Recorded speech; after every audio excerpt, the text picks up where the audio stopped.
The relationship between nature having the tendency to be creative and nurture, or the environment in which a person grows up, is a very interesting question. I often think about the fact that very likely people who have a creative capacity never get to realize it because they didn't get born into the right environment. I take the example of Leonardo, who luckily got born in the Renaissance and had access to patrons who would pay for his materials, pay him well for his work, and in fact even give him access to bodies that could be dissected so that he could understand anatomy.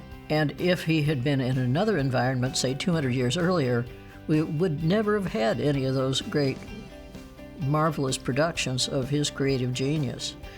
So the environment is very important. It helps to have a time of prosperity. It helps to have a time of enlightened people who can recognize and nurture genius. It helps to have an environment that is free and fair so that people have the opportunity to experiment.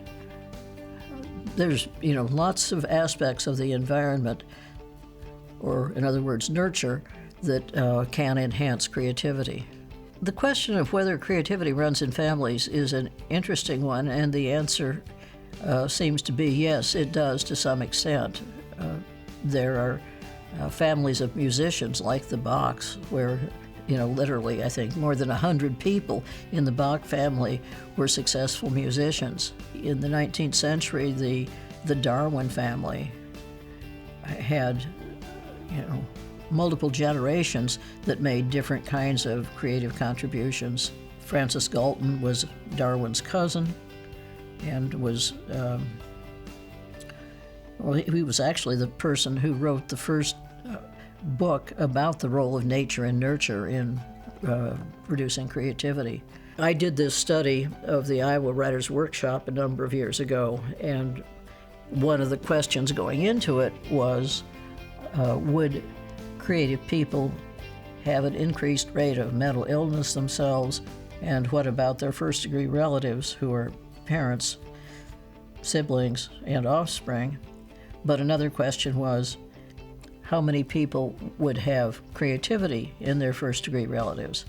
And this is compared with a population control group, whom I also studied, and the answer was just pretty strong, that mental illness runs in families. Well, we pretty much knew that already, but that creativity runs in families as well. This second study that I'm doing now, which it looks at both artists and scientists, is again coming up with the same thing. Creativity runs in families and mental illness runs in families.